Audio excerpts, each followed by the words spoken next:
The Karex fleet emerged from the darkness between stars like a swarm of metal locusts. 300 warships, each one larger than Earth's biggest cities, hung in the black void above the small blue planet.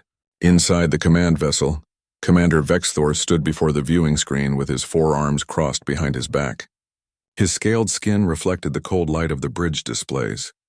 "Another primitive world," he said to his second officer. "How many does this make?" 48, Commander," the officer replied, checking his datapad. "They call themselves humans. They have barely left their own moon. Their weapons technology is at least 3 generations behind ours." Vexthor's mouth parts clicked in what his species considered a smile. In 50 years of travel, the Karex Dominion had conquered 47 star systems. Every single one had fallen within weeks.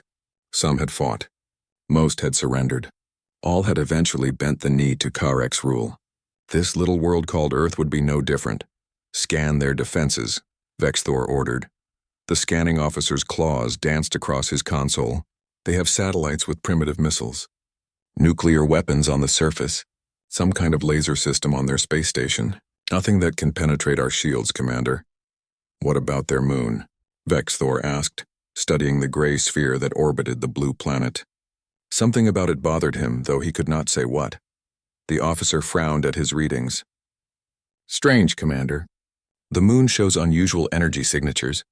Deep beneath the surface. Very deep. What kind of energy? Unknown. The patterns do not match anything in our database." "It is very old, Commander. Very old indeed." Vexthor felt a flutter of interest. In his experience, old usually meant valuable. Ancient ruins often held technology that even the Karex could use. Perhaps this backwater world would prove profitable after all. "Send a communication to the planet," he ordered. Standard conquest terms. "They have 1 rotation to surrender, or we will take their world by force." Down on Earth, the message caused immediate chaos. Every screen, every radio, every device suddenly displayed the same thing. A towering alien creature with scales like armor and eyes like black stones spoke in perfect English, though his mouth did not quite match the words. "Primitive humans, you are now within Karex territory. Surrender your world and you will be allowed to live as subjects of the Dominion. Resist and you will be destroyed. You have 24 hours, the message ended. For exactly 3 seconds, the entire planet was silent. Then the screaming started. Governments mobilized. Military forces went to high alert. The United Nations convened an emergency session. Religious leaders prayed. Scientists calculated impossible odds. Parents held their children close. In a bunker deep beneath Geneva, Switzerland, the UN Secretary-General met with military commanders from every major nation. The mood was grim. "Can we fight them?" the Secretary-General asked. An American general shook his head. "Our weapons are toys compared to theirs. We ran simulations. If every nation fired every missile at once, we might scratch their shields." "Might. So we surrender?" a Chinese admiral asked quietly. "No," said a British commander, her voice hard. "We make them pay for every inch. We make them regret coming here." But even as she spoke, everyone in the room knew the truth. Humanity had reached for the stars and found out they were children playing in a universe of giants. Above Earth, Vexthor did not wait for the full 24 hours. Why would he? He had seen this pattern dozens of times. The primitives would posture, they would threaten, they would maybe fire a few useless weapons. Then they would realize how outmatched they were and beg for mercy. "Take us to their moon," he ordered. "I want to see what those energy readings are about." The fleet moved as one, sliding past Earth's defensive satellites like sharks past minnows. A few human missiles launched, more out of desperation than hope. The Karex point defense systems swatted them aside like insects. On Earth, people watched their screens in horror as the alien fleet approached the moon. Some prayed, some wept. Some simply held hands with loved ones and waited for the end. The Karex fleet took up position around the moon's far side, away from Earth's view. Vexthor ordered the deployment of drilling platforms. Massive machines descended to the lunar surface, their landing creating clouds of ancient dust that had not moved in billions of years. "Begin drilling," Vexthor commanded. The machines roared to life, their cutting beams boring into the moon's surface. 1 kilometer down. 2 kilometers. 3 kilometers. The energy readings grew stronger with every meter. On the lunar surface, one of the drilling teams made first contact. A Karex engineer was watching his display when suddenly all his readings went wild. Commander, we have broken through into some kind of chamber. Vexthor felt his pulse quicken. How large? Sir, the chamber is massive. The drill shows it extends for kilometers in all directions. And Commander, there are structures inside, buildings. Or something like buildings. Can you send down a team? Widening the breach now, Commander. Within an hour, a squad of Karek soldiers descended into the darkness beneath the moon. Their helmet lights cut through the black, revealing walls that stretched up and away into shadow. The soldiers' cameras sent the images back to the command ship. Vexthor stared at the screen. The walls were covered in writing. Not Karek's writing. Not any writing he had ever seen. The script was elegant, precise, and completely alien. But more than that, it was everywhere, covering every surface. Thousands upon thousands of lines of text. Get the linguistics team down there, he ordered. I want to know what this says. The linguistics team arrived with their translation computers. They began scanning the walls, feeding the alien script into their databases. The computers searched through every known language in Karek's records. Nothing matched. Then suddenly the lead linguist gasped. Commander, you need to see this. What is it? The script, sir. It is not one language. It is 12,000 languages. 12,000 different ways of writing, all saying the same thing over and over. Vexthor felt cold. How is that possible? I do not know, sir. But wait, there is more. The computer is finding matches now. These languages, some of them match languages from worlds we have conquered. Ancient languages. Dead languages. Languages that died out thousands of years ago. What does it say? Vexthor asked, though part of him did not want to know. The linguist's claws trembled on his datapad. It is a warning, Commander. The same warning in 12,000 languages. It says what lies here must not wake. What sleeps here must not stir. This is the final seal. This is the last ward. Turn back, turn back, turn back. The bridge was silent. Vexthor felt every eye on him. A smart commander would have listened. A wise commander would have retreated. But Vexthor had conquered 47 worlds. He had never retreated. He would not start now. Continue exploring, he ordered. Find out what they are trying to protect. Down in the chamber, the exploration team moved deeper. Their lights revealed more structures. These were not primitive. These were advanced, impossibly advanced. The technology visible in the walls made Karek's equipment look like stone tools. Then they found the pods. Hundreds of them. Thousands of them. Stretching away into the darkness like soldiers standing at attention. Each pod was made of a material that seemed to absorb light. Each one was sealed tight. What are these? A soldier asked. Nobody answered. Nobody knew. At the far end of the chamber, they found one more section of wall covered in text. But this text was different. The lead linguist scanned it and his 3 hearts all stopped beating at once. Commander, he whispered into his communicator. This last section, it is written in 12,000 languages again. But the final line, Commander, the final line is written in their language. Whose language? The humans, sir. Perfect English. As if whoever wrote this knew humans would exist. Knew they would come here, knew their language before they even spoke it. What does it say? Vexthor demanded. The linguist's voice shook. It says, you have been warned. You have been told. You have chosen to proceed. Very well, they are awake. Protocol Omega is initiated. May whatever gods you worship have mercy on you. We will not. The moment the words left the linguist's mouth, every alarm on the Karek's command ship began screaming at once. Commander! Seismic activity across the entire lunar surface. Sir, energy readings are spiking. Going off our charts. Commander, something is moving. Something big. Deep beneath the surface. Vexthor spun to face the view screen. Through the moon's thin atmosphere, he could see the surface beginning to crack. Lines of brilliant blue light traced across the gray dust like veins of lightning. On Earth, every ancient monument activated simultaneously. The pyramids of Egypt began to glow. Stonehenge in England lit up like a beacon. The stone heads of Easter Island opened eyes that had been closed for millennia. Under the jungles of South America, lost temples roared to life. In caves across the world, paintings that humans thought were primitive art revealed themselves to be circuit diagrams. Every radio on Earth, every television, every phone, every speaker, suddenly broadcast the same message in every human language at once. The voice was calm, cold, ancient beyond measure, and utterly without mercy. Unauthorized breach detected. Chamber 7 compromised. Threat assessment in progress. Analyzing hostile forces. Classification, K-Rex Dominion. Technology level, derivative. Danger assessment, minimal. However, the breach cannot be ignored. Protocol Omega is now active. All defense systems online. All weapon platforms armed. All Guardian units awakening. Estimated time to full operational status, 12 minutes. Countdown begins now. In the UN bunker, everyone stared at each other in shock. What was that? The Secretary General whispered. I don't know, the American general said. But it came from the moon. Our moon. On the Karex command ship, Vexthor watched in growing horror as the moon began to change. The cracks in the surface widened.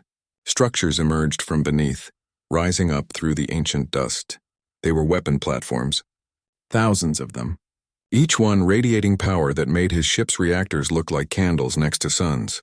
Get us out of here, he shouted. All ships, retreat to orbit. But even as the order left his mouth, he knew it was too late. The countdown had begun, and somewhere deep beneath the moon in chambers that had been sealed since before his species had discovered fire, something ancient was waking up, something that had been waiting for someone to make the mistake the Karex had just made. Waiting to remind the universe why this small blue planet had been left alone, waiting to show any who would listen why Earth's moon was not what it seemed. The countdown continued. 11 minutes remained. And Commander Vexthor, conqueror of 47 worlds, felt fear for the first time in his long military career. The countdown reached 9 minutes when Dr. Sarah Chen collapsed in her office at the Beijing Space Agency. One moment she was watching the news reports about the alien fleet. The next moment, her mind exploded with memories that were not hers. She saw stars, thousands of them, millions. But not from Earth. She was seeing them from ships, massive ships that made the Karex fleet look like toys. She was standing on worlds that had no names. She was speaking languages that had no words in any human tongue, and she remembered. Oh God, she remembered. 50,000 years ago, humanity had not been hiding on Earth. They had owned the galaxy. They had been called the progenitors, and they had built an empire that spanned 10,000 star systems. Their technology had been so advanced that physics bent to their will. They had cracked the secrets of time, space, and reality itself. Dr. Chen gasped as the memories flooded back. She was not just seeing these things. She had lived them. Or rather, her ancestor had, thousands of generations removed. But the genetic memory had been locked in her DNA. Waiting for the right trigger. That trigger had been Protocol Omega across Earth. Thousands of people collapsed as the same memories hit them. Military commanders, scientists, engineers, doctors, teachers, people from every nation, every culture, every walk of life. They all shared one thing in common. They all carried the bloodline of the progenitors. In the UN bunker, the British commander suddenly stood up straight. Her eyes changed. They were still her eyes, but there was something different in them now. Something old. Something that had seen the birth and death of stars, ma'am. Her aide asked nervously. Are you all right? The commander turned to look at her aide, and when she spoke, her voice carried harmonics that should not have been possible from a human throat.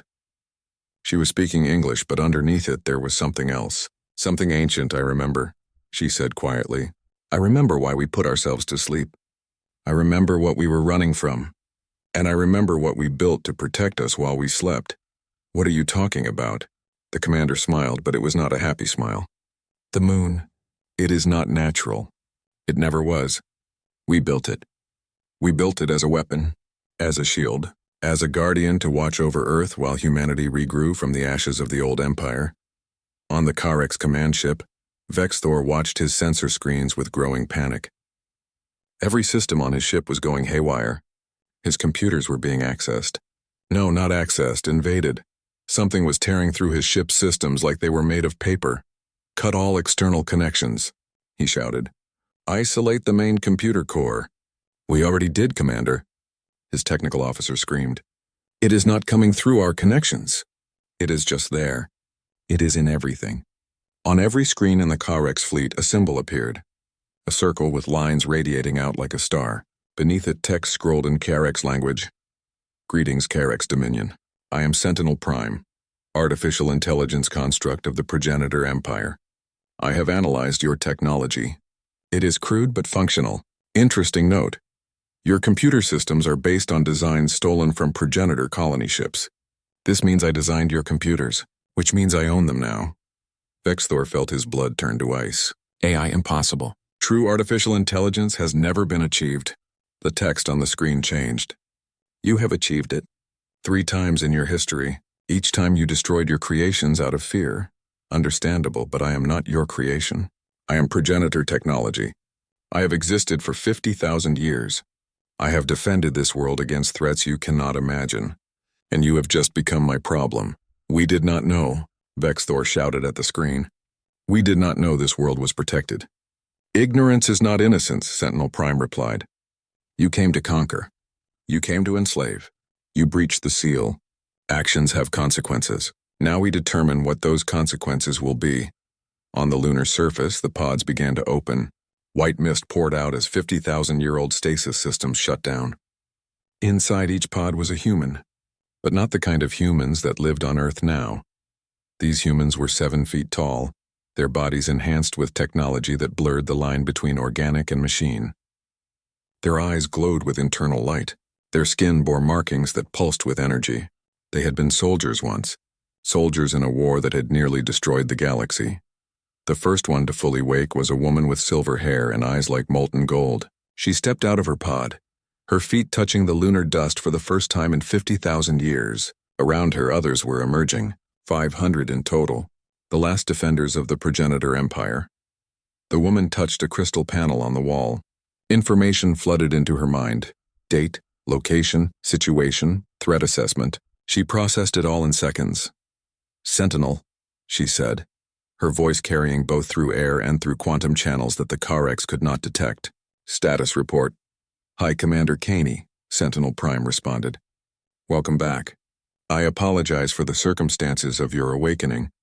The lunar seal has been breached by an alien species called the Karex. They are currently in orbit with a fleet of 300 warships. Threat level is rated as minimal, but they have committed hostile acts against Earth. Commander Caney looked up through the breach in the ceiling, seeing the stars beyond.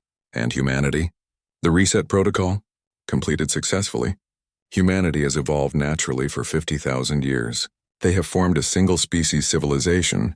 Technology level is approximately 0.7 on the progenitor scale. They call their world Earth now. They have forgotten everything. Caney felt a pang of sadness. That had been the plan, yes. Humanity needed to forget, needed to start over. The war against the void entities had nearly driven their species insane. The only way to survive had been to reset, to sleep, to let new generations grow up without the trauma of what they had seen. But now, looking at the alien fleet above, Caney felt the old instincts rising. The warrior that had commanded fleets of 10,000 ships. The general who had burned infected star systems to stop the spread of the void plague. The guardian who had vowed to protect humanity at any cost. Sentinel, has the Karex fleet been given an opportunity to withdraw? Negative, Commander. Protocol Omega was initiated due to breach of the lunar seal. Standard procedure calls for immediate threat neutralization. Override, Caney said firmly. New humanity values diplomacy. We will give them one chance. Only one. Understood, Commander? Uploading new rules of engagement to all awakened units. Around Caney, the other progenitor warriors were emerging from their pods. She recognized faces she had not seen in 50,000 years. Lieutenant Zhao, her tactical officer. Sergeant Williams, her weapons specialist. Dr. Okafor, who had worked miracles keeping the fleet operational during the dark years of the war. They all looked at her with the same question in their eyes. What now? Gear up, Caney ordered. We have guests, rude ones. We are going to teach them some manners. On Earth, the transformations were accelerating. Military bases around the world were experiencing impossible malfunctions. Except they were not malfunctions. Hidden systems were activating. Bunkers that had been sealed for millennia were opening. Technology that had been buried and disguised as natural rock formations was coming online. In Nevada, what humans had thought was a strange geological formation suddenly unfolded into a defense platform that pointed toward the sky. In Russia, a lake drained in minutes, revealing a launch facility beneath. In China, the terracotta army started to move, each statue revealing itself to be an armored guardian unit. At the UN bunker, more people were experiencing the awakening. The genetic triggers were spreading, jumping from person to person as dormant DNA activated. The Secretary General himself suddenly sat up straight, his eyes going wide. Oh, he said softly. Oh my God, we were not primitive. We were never primitive. We chose to forget. The British commander, whose name was Helen Morrison, but who now also remembered being called Tactical Director Sarah Morthane in a previous life, nodded. We were dying. The war against the void entities was destroying us, so our ancestors made a choice. Reset humanity. Hide the weapons. Sleep until the danger passed. The moon was meant to protect us during our childhood. But we are not children anymore, the Secretary General said. No, Morrison agreed. We are not. And now the babysitter has been forced to wake up. Above Earth, Vexthor was trying to regain control of his ship. His crew was in panic. Their weapons would not respond. Their shields were fluctuating. Their navigation systems were showing impossible readings. Then on the main view screen, a face appeared. It was human, female, with silver hair and golden eyes that seemed to look straight through him. Karex Commander, the woman said, her voice calm. I am High Commander Arya Kaney of the Progenitor Defense Force. You have violated this system. You have breached a protected seal. You have threatened a world under our protection. These are acts of war. Vexthor tried to muster his dignity. We did not know this system was claimed. We meant no offense to your empire. My empire is dust, Kaney said simply. It has been dust for 50,000 years. But this world is not. This world is the cradle of my species, and you have just kicked it. We offer our apologies. We will withdraw immediately. Too late, Kaney said, and Vexthor heard something in her voice that terrified him. It was not anger. It was not hate. It was just cold, calculated certainty. You came here to take what was not yours. You came armed. You came ready to kill. You do not get to simply leave because you found out your victims can fight back. What do you want? Vexthor asked. Kaney smiled, and it was not a nice smile. I want you to understand something, Commander. 50,000 years ago, my people fought things that would drive your species mad just from seeing them. We fought entities that existed partially outside of reality. We fought machine swarms that had consumed 1,000 galaxies before reaching ours. We fought and we won, but the cost was so high that we chose extinction over victory. We chose to forget everything and start over as cavemen rather than continue as we were. She leaned forward, her golden eyes blazing. Do you understand what that means, Commander? It means that at our worst, at our most desperate, we were so powerful and so terrifying that we scared ourselves, and now you have woken us up. On the lunar surface, the progenitor warriors were ascending to the surface. They wore armor that seemed to be made of solidified starlight. They carried weapons that hummed with barely contained power. And as they rose up out of the breach in the moon's surface, the Karex sensors finally registered what they were facing. The sensor officer on Vexthor's bridge screamed, Commander, power readings! I am detecting power signatures that should not be possible. Each of those humans is generating more energy than our entire ship. That cannot be right, Vexthor said, but his voice lacked conviction. Shall I fire on them, Commander? Vexthor looked at the readings, looked at the calm face of Commander Kaney on his screen, looked at the 500 figures rising from the moon like avenging angels. And for the first time in his career, Commander Vexthor, conqueror of 47 worlds, truly understood what it meant to be prey. Commander Vexthor made his decision. He had not conquered 47 worlds by being timid. If these ancient humans wanted war, he would give it to them. All ships, he broadcast to his fleet. Battle formations. Prepare to engage hostile forces. Target the moon first. Destroy those armored figures. Then we will deal with the planet. His weapons officer hesitated. Commander, the power readings. I can read the sensors. Vexthor snapped. I do not care if their armor glows and hums. They are flesh and blood. Kill them! The Karex fleet moved into attack position. 300 warships representing the military might of an empire that spanned 47 star systems. Their weapons charged, energy crackling along massive cannons. Their shields shimmered to full strength. On the lunar surface, Commander Kaney watched the enemy fleet arrange itself. She sighed. She had given them a chance. One chance to be smart, to withdraw, to go home and tell their children scary stories about the day they almost died. Sentinel, she said quietly. Release weapons lock. Authorization Kaney Alpha 7. Confirmed, Commander. All progenitor forces are now weapons-free. Rules of engagement: disable first. Destroy only if necessary. Preserve some ships for intelligence gathering. Kaney touched a control on her wrist. Her armor responded. unfolding from compact form into full combat configuration. Around her, the other 499 warriors did the same. What had looked like tight bodysuits suddenly expanded into full battle armor that made each warrior look like a walking tank. "Old guard," Kaney said, her voice carrying to all her warriors through quantum channels. "We have been asleep for 50,000 years. We went to sleep to forget the horrors of the Void War. We hoped we would never need to wake. But now these aliens have forced our hand. They came to our cradle. They threatened our children. They will learn the price of that mistake. Not with cruelty, not with pleasure, but with absolute certainty. Show them what the progenitors were. Show them why the galaxy was empty when they arrived. Show them why Earth was left alone." The warriors roared in response, not with their voices but with their weapons. Energy signatures that lit up every sensor screen in the Karex fleet like miniature suns. The first Karex ship opened fire. A plasma cannon the size of a building discharged enough energy to vaporize a mountain. The beam crossed the distance between the ship and the moon in less than a second.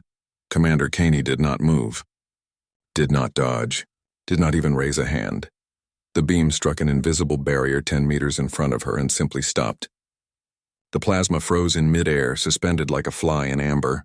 Then the barrier released and the beam shot back toward the Karex ship twice as fast as it had come. The Karex shields absorbed the reflected attack, but barely. Alarms blared across the ship. "What just happened?" Fexthor demanded. "I do not know, Commander." The human just stood there. The beam reversed itself. "All ships, full bombardment. Overwhelm whatever defense they are using." The Karex fleet opened fire with everything they had. 300 warships unleashing enough firepower to crack a planet. The space between the fleet and the moon filled with weapons fire.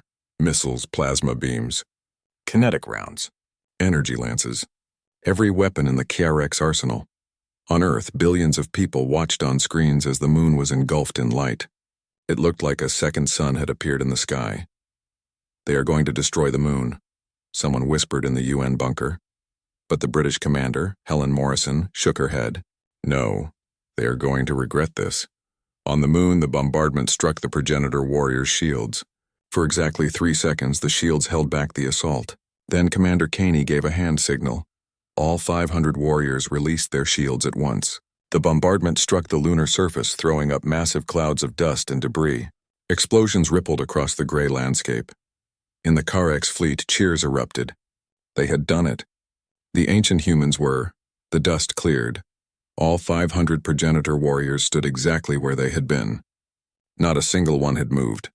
Not a single one was harmed. They had dropped their shields deliberately. They had let the bombardment hit them directly.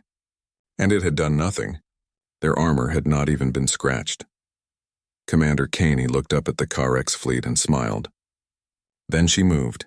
To the Karex sensors, it looked like she simply disappeared. One moment she was on the moon. The next moment she was in space, moving toward the fleet at impossible speeds. No ship, no vehicle. Just her. Flying through the void like gravity and physics were suggestions she chose to ignore. Behind her, the other 499 warriors followed. Evasive maneuvers, Fexthor screamed. "Do not let them reach the ships, too late." Commander Kaney reached the first Karex warship in seconds. She did not slow down. She hit the shields like a meteor. The shields, designed to stop city-destroying weapons, shattered like glass. Kaney punched through the hull. The entire ship shuddered. Inside, she moved through the corridors like a ghost. Karex soldiers tried to stop her. They fired their weapons. The energy bolts hit her armor and bounced off harmlessly. She did not kill them. That was important. The new humanity valued life, even enemy life. So instead, she simply touched each soldier as she passed. Her armor's contact systems delivered electromagnetic pulses that shut down their nervous systems. They collapsed, unconscious but alive. It took her 45 seconds to reach the bridge. She tore the door off its hinges and stepped through. The Karex captain stared at her in terror. "Your ship is disabled," Kaney said calmly. "Your weapons are offline. Your engines are dead. Your crew is unconscious but unharmed. You are the first. Tell your friends what you have seen here today." She turned and left, leaving the captain alone on a dead ship surrounded by his sleeping crew. Across the battlefield, the same scene played out on ship after ship. The progenitor warriors tore through the Karex fleet like wolves through sheep. But they did not kill. They disabled. They knocked out. They captured. On Vex Thor's command ship, panic had fully set in. "Commander! We have lost 40 ships. No, 50. They are just ripping through us. Return fire. Kill them." "We are trying, Commander. Our weapons cannot lock on. They move too fast. And when we do hit them, it does nothing." Vex Thor watched his fleet being systematically dismantled. These were not warriors. These were natural disasters in the shape of people. He had brought an army to fight a hurricane on Earth. The people with awakened memories were mobilizing. Dr. Sarah Chen found herself at a Chinese military base that she had never visited before, but somehow knew every detail of. Hidden systems recognized her DNA and granted her access to restricted areas. She descended into levels that should not exist. Rooms that were not on any blueprint. Technology that looked like someone had built it yesterday, even though it was older than recorded history. "Sentinel," she said, somehow knowing the AI could hear her. "I am Dr. Sarah Chen. I carry the bloodline of Progenitor Engineer Corps, requesting access to orbital defense grid." "Identity confirmed," Sentinel Prime responded. "Welcome back, Doctor. The grid is yours." Around the world, similar scenes played out. People who had been ordinary hours ago were now accessing weapons that could reshape continents. But they did not use them, not yet. They simply powered them up and waited. In orbit, the battle continued. Except it was not really a battle. It was a demonstration. The Progenitor warriors were showing the Karex exactly how outmatched they were. Lieutenant Zhao flew through space carrying a Karex destroyer on her back. She literally grabbed the ship and pushed it out of formation. Its engines useless against her strength. She deposited it far from the battle zone and moved to the next target. Sergeant Williams punched a hole through a battleship's engine core with his bare fist. The ship went dead in space, drifting harmlessly. Dr. Okafor, who had been a medic in the old Empire, flew from disabled ship to disabled ship, checking on the Karex crew. Making sure her fellow warriors had not accidentally killed anyone. She had always believed that the measure of civilization was how you treated your enemies. Even enemies who had come to destroy you. Then the moon itself began to move. No, not move, transform. The ancient lunar surface split along lines invisible to normal eyes. Sections of the moon's crust lifted away, revealing the technology beneath. What had appeared to be natural craters were actually weapons emplacements. What had seemed like lunar Maria were enormous shield generators. The moon unfolded like a mechanical flower, and at its heart, in a chamber deep beneath the surface, Sentinel Prime activated systems that had been dormant for 50,000 years. "Dyson Array online," the AI announced. "Solar collection at maximum. Power reserves infinite. All defense platforms armed. Gravitational lances charged. Reality anchors stable. Temporal shields ready." On Vex Thor's ship, every sensor exploded with warnings. The moon was not a moon. It was a weapon. A weapon the size of a small moon. A weapon that was now pointing at his fleet. "Commander." His sensor officer was crying now. The readings. The power. That thing could destroy our entire fleet. It could destroy our entire homeworld. It could destroy a star. Vex Thor felt his legs give out. He collapsed into his command chair. All his conquests. All his victories. All his pride. Gone. Reduced to ash by the simple realization that he had attacked something so far beyond his understanding that he might as well have tried to fight a god. Commander Caney flew back toward the moon, having disabled her assigned targets. She landed on the lunar surface and watched the Karex fleet trying to retreat. Watched them realize their jump drives would not activate. Watched them understand they were trapped. "Sentinel," she said. "Open a channel to all Karex ships." "Channel open, Commander." Caney's face appeared on every screen in the Karex fleet. Behind her, the transformed moon loomed, a monument to power beyond comprehension. "Karex Dominion," she said, her voice carrying to every alien soldier, every captain, every commander. "You came to Earth expecting to conquer a primitive world. You came with weapons and threats. You came ready to enslave a species of children. And you found us instead." She paused, letting that sink in. "We are the Progenitor Defense Force. We are the Old Guard. We fought wars before your species learned to use fire. We battled enemies that would dissolve your minds with a glance. We destroyed threats that spanned galaxies. And when we finally won, when we finally drove back the darkness, we chose to sleep, to forget, to let our species heal and start fresh." Another pause. Her golden eyes blazed with barely contained power. "You have woken us up. That was your first mistake. Your second mistake was threatening our home. Your third mistake was attacking us. I have disabled your fleet. I have captured 250 of your ships. I could destroy the rest in seconds." The Karex crews held their breath. "But I am not going to," Caney continued. "Do you know why? Because the humans who live on Earth now, the ones who do not remember what we were, they value mercy. They believe in second chances. They think rehabilitation is better than revenge. And because they are my descendants, because they are what we became after we chose to forget, I am going to honor their wishes." She leaned forward, her face filling every screen.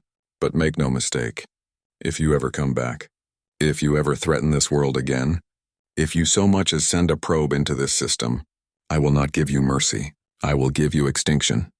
Not because I am cruel, but because you will have proven you cannot learn. Go home, Karex. Tell your empire what you found here. Tell them Earth is off limits forever." Commander Vexthor stared at the screen where Caney's face had been. Around him, his bridge crew sat in shocked silence. They had come to conquer a primitive world. Instead, they had found the remnants of an empire that made their own look like children playing with wooden swords. But Vexthor was not ready to surrender. Not yet. He had one last card to play. "Bring us the World Breaker," he ordered quietly. His weapons officer turned pale. "Commander, that weapon is forbidden by our own laws. The Council said it should never be used again after what happened at—" "I do not care what the Council said," Vexthor roared. "These humans think they can humiliate us? Think they can just let us go like we are misbehaving children? We will show them what happens when you corner the Karex Dominion." In the deepest hold of his command ship, a weapon that had not been used in 100 years began to wake up. The World Breaker, a device that could crack a planet's core like an egg. The Karex had used it 3 times in their history. 3 worlds had died screaming. After the third, even the Karex had been horrified by what they had created. But it still existed, and Vexithor, in his wounded pride and terror, was desperate enough to use it. On the lunar surface, Commander Caney felt the change in energy signatures. Her warrior instincts, honed over centuries of combat, recognized the buildup of power. "Something big was coming, Sentinel," she said. "What are they charging?" "Scanning now, Commander." Oh no." Caney had never heard concern in Sentinel Prime's voice before. "What is it?" "The Karex command ship is powering up a planet-killing weapon. Design is crude but effective. It will fire a concentrated beam directly at Earth's core. Estimated casualties, all life on the planet. Time to firing, 4 minutes." Caney felt ice run through her veins. Not fear for herself. Fear for the billions of humans on Earth who had no idea what was about to happen. Humans who were her distant children. Her responsibility. Can we stop it? "Multiple options available, Commander. Recommend immediate destruction of the Karex command ship."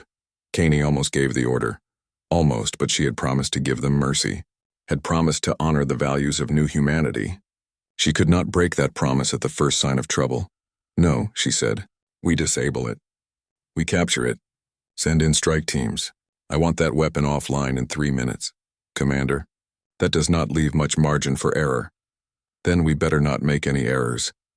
50 progenitor warriors launched from the moon toward the Karex command ship. They flew through space at speeds that should have been impossible. 2 minutes to reach the ship. 1 minute to breach the hull and fight their way to the weapon. 1 minute before Earth died. On Earth, people were still celebrating what they thought was a victory. They had seen the Karex fleet defeated. They thought it was over. They did not know about the World Breaker, but those with awakened memories knew. Dr. Sarah, Chen felt it through the connection to Sentinel Prime. She was standing at the control station of an orbital defense platform, her hands moving across controls she somehow remembered how to use. "Sentinel," she said urgently. "Can the orbital platform stop the World Breaker?" "Negative, Doctor. The beam will be too concentrated. Our shields will slow it, but not stop it." "Then what do we do?" There was a pause. Then Sentinel Prime said something that surprised her. "We trust Commander Caney. She has never failed." On Vexthor's ship, the progenitor strike team was tearing through his defenses. Karex soldiers tried to stop them. They formed barriers. They locked bulkheads. They fired everything they had. It made no difference. Lieutenant Zhao melted through a locked door with a touch of her hand. Sergeant Williams physically threw a defensive turret across a corridor.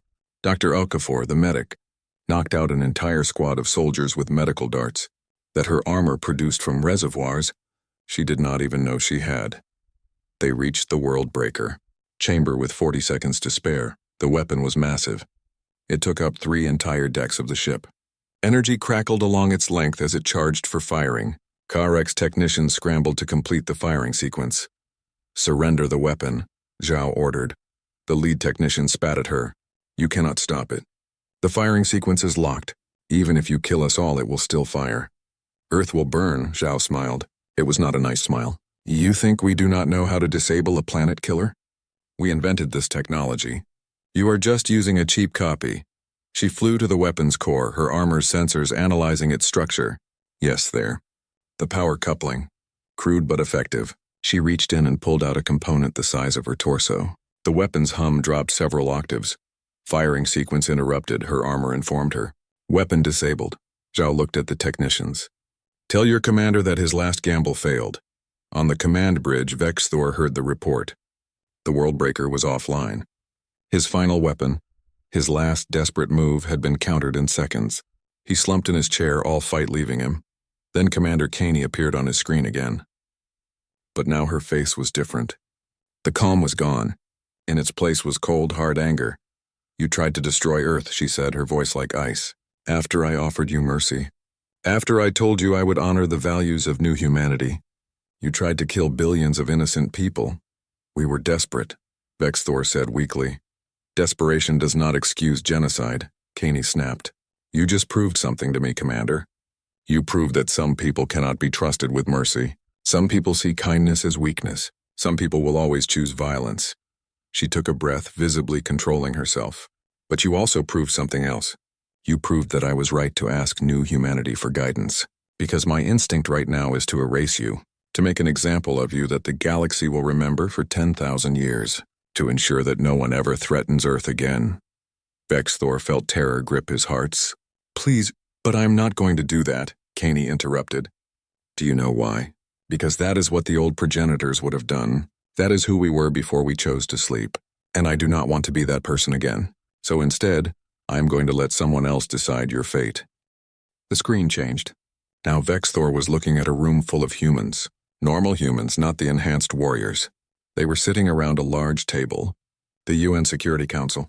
"Commander Vexthor," the Secretary General said, his voice firm despite his fear. "You came to Earth to enslave us. You threatened our entire species. You attempted to destroy our planet. By any law, human or otherwise, you have committed crimes worthy of the harshest punishment." "I was following orders," Vexthor tried. "So were the guards at history's worst atrocities," the Secretary General replied. "Following orders is not an excuse. But we are not here to debate that. We are here to determine what happens next." Around the table, representatives from Earth's nations conferred quietly. Then the Secretary General spoke again. "We could execute you. We could imprison you forever. We could turn you over to Commander Caney and her warriors.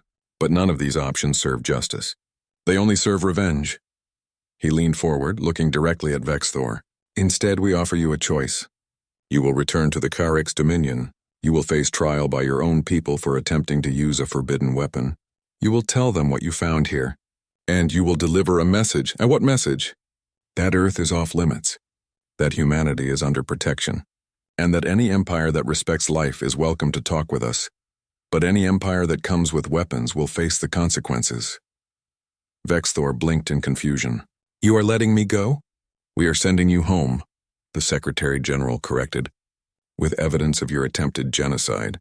With records of everything you have done, your own people will judge you. And if they find you guilty, which they will, you will spend the rest of your life explaining to young Karek's children why trying to destroy other civilizations is wrong." It was a punishment worse than death, to be remembered as the commander who had humiliated the Karek's dominion, who had brought their entire fleet to conquer a primitive world and been defeated in hours, who had tried to destroy a planet and failed. Vexthor would be a cautionary tale, a joke, a lesson in arrogance.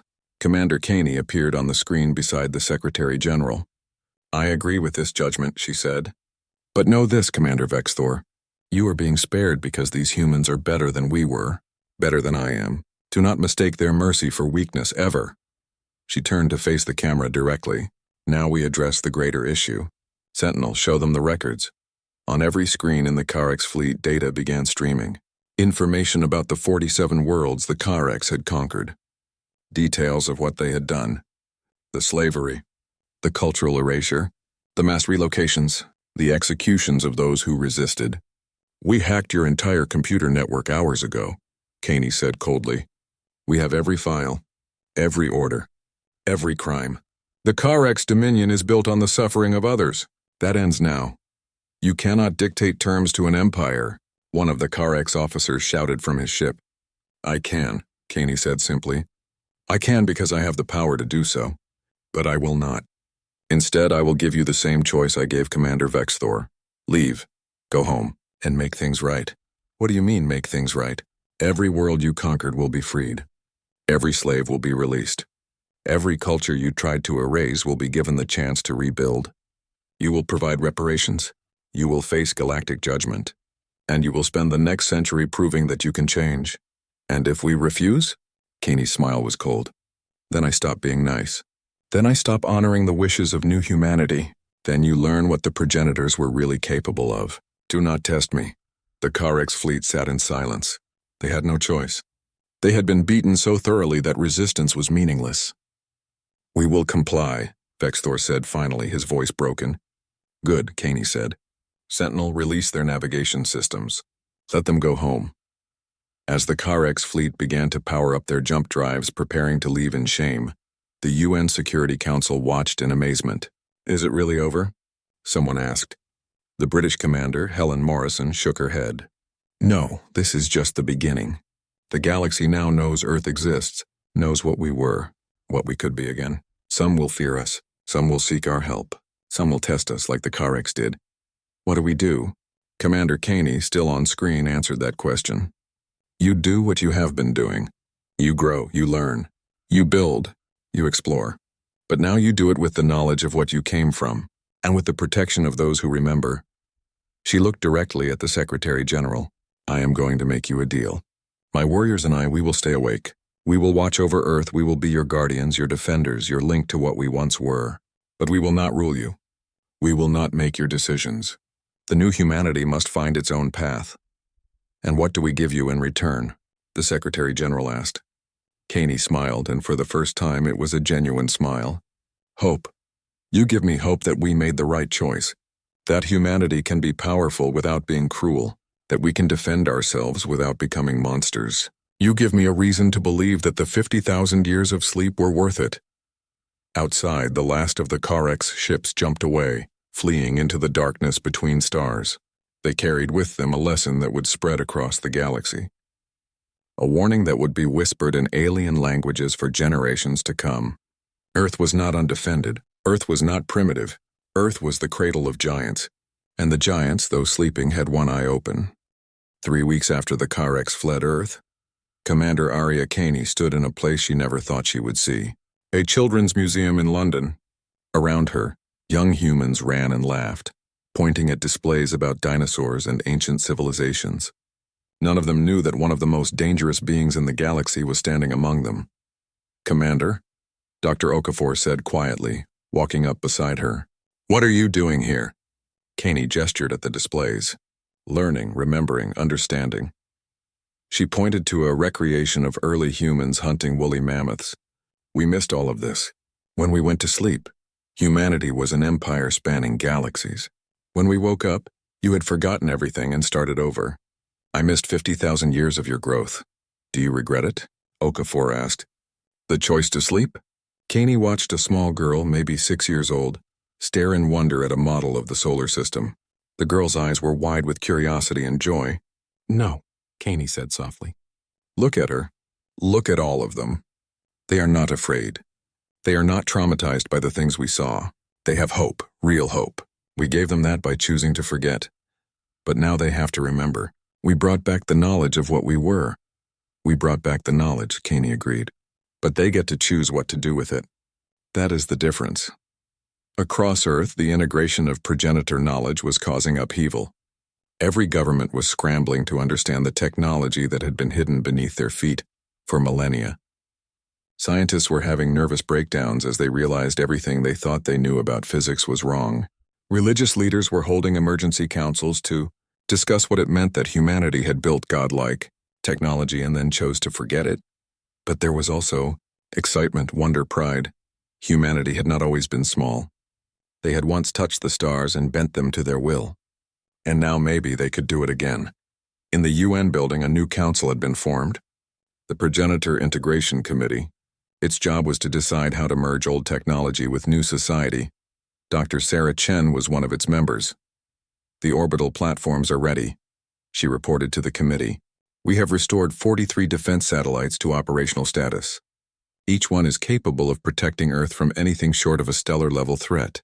Are they automated? A delegate from Brazil asked. Partially.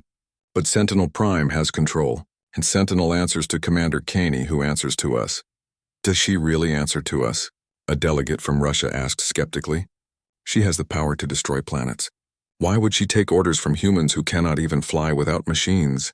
The Secretary General, who still had genetic memories stirring in his mind, answered that question. Because she is not a conqueror. She is a guardian. There is a difference. Conquerors take power. Guardians protect those who cannot protect themselves. And when we no longer need protection, then she goes back to sleep, the Secretary General said. Or she retires. Or she finds something else to do. That is her choice.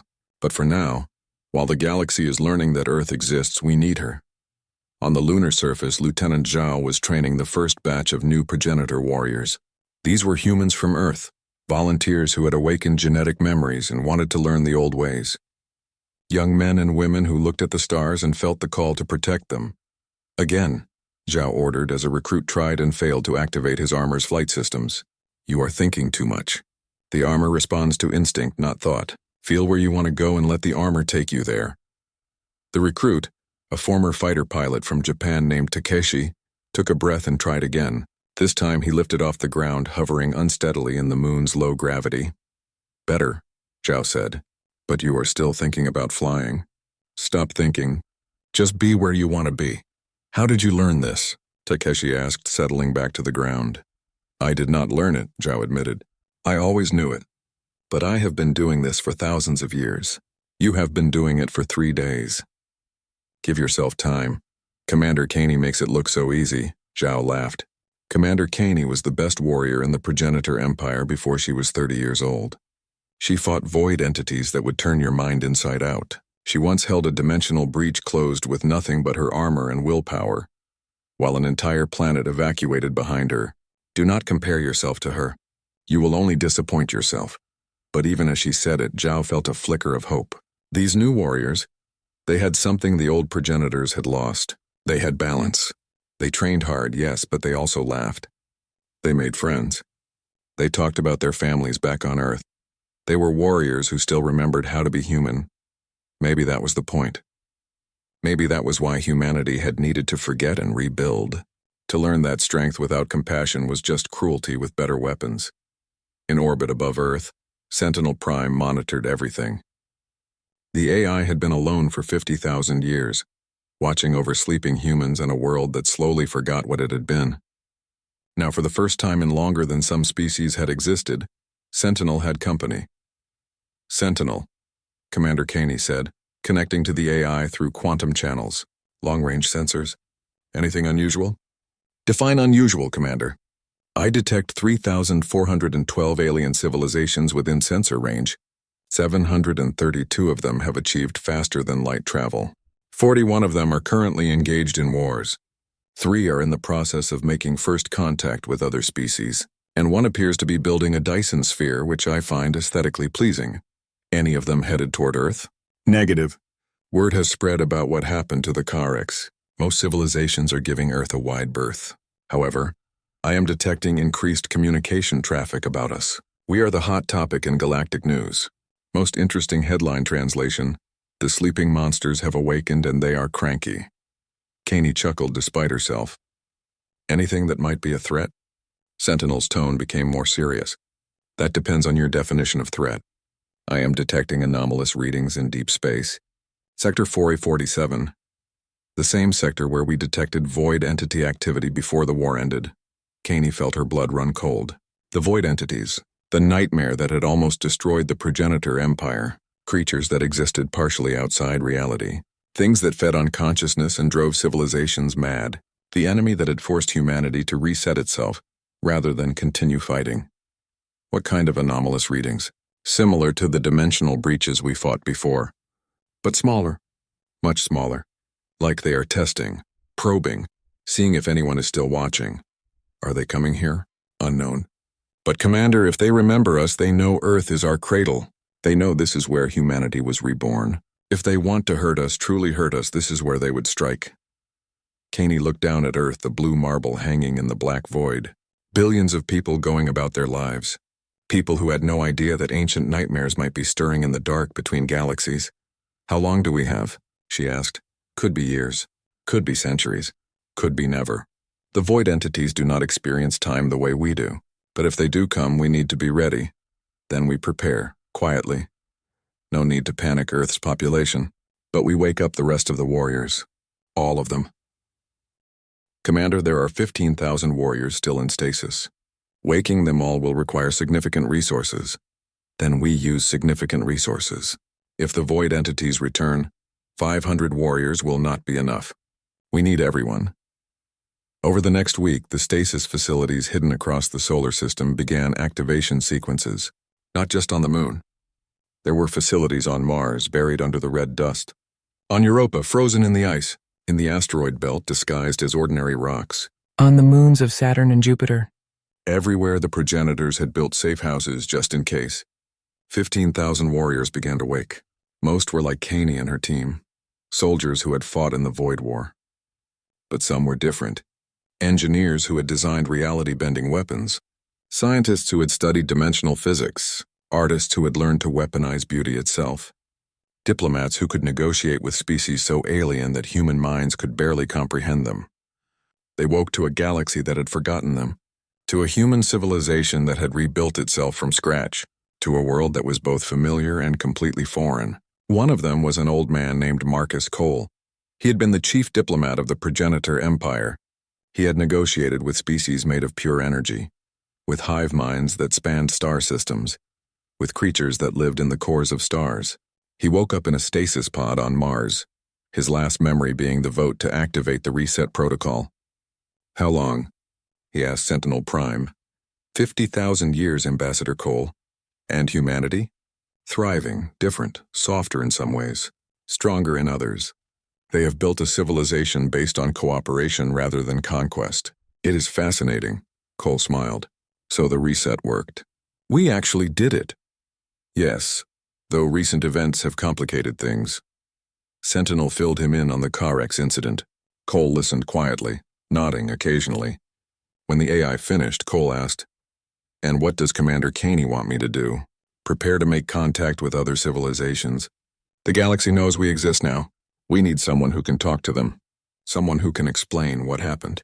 Someone who can build bridges instead of walls." Diplomacy, Cole said.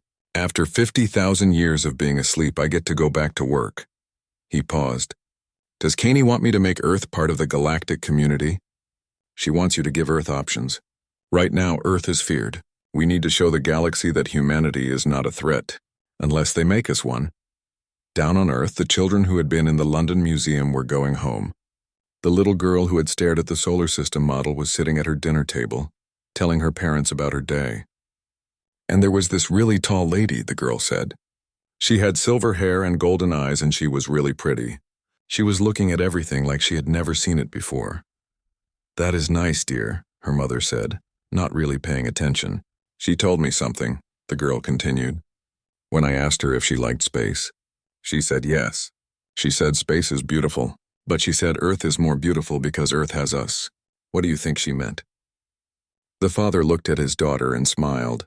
I think she meant that people are more important than planets. Oh. The girl thought about that. I think I agree. If she had understood who she had been talking to, she might have been terrified. But she did not know. She was just a child who had met a nice lady at a museum, and that was exactly how Commander Caney wanted it. Later that night, Caney stood on the lunar surface looking down at Earth. Around her, 15,000 warriors were adapting to their new reality, learning about modern Earth, practicing with weapons they had not used in 50,000 years. preparing for a threat that might never come. Lieutenant Zhao joined her. Do you think they will come back? The void entities? I do not know, Caney admitted. Maybe they are gone. Maybe we truly defeated them. Maybe the dimensional breaches Sentinel is detecting are just echoes, ghosts of an old war. But you do not believe that. No, I do not. Something woke us up. Not the Karex. They were just the excuse. Something wanted us awake. Something wanted humanity to remember. I can feel it. Oh, what do we do? Caney smiled. We do what we always did. We stand guard. We watch the darkness. We protect the innocent. And if the monsters come back, we remind them why they feared us the first time. She turned to face Zhao fully, but this time is different. This time we fight not just with strength, but with the values that new humanity has built. We fight with honor, with mercy when possible, with justice. We show the galaxy that humanity can be powerful without being cruel, that we can defend ourselves without becoming the monsters we fight. And if that is not enough, then we do what must be done, but we try the better way first. Across the galaxy, in the dark spaces between stars, something stirred, something ancient, something that remembered the taste of human consciousness. It had been sleeping too, healing from wounds inflicted by the progenitor empire in a war that had raged for centuries. But now it felt them, the humans, the ones who had hurt it so badly. They were awake again, and they were vulnerable, concentrated in one small system, one little blue planet. The void entity did not feel hate. It did not feel anger. It barely felt anything humans would recognize as emotion, but it did feel hunger, and it remembered.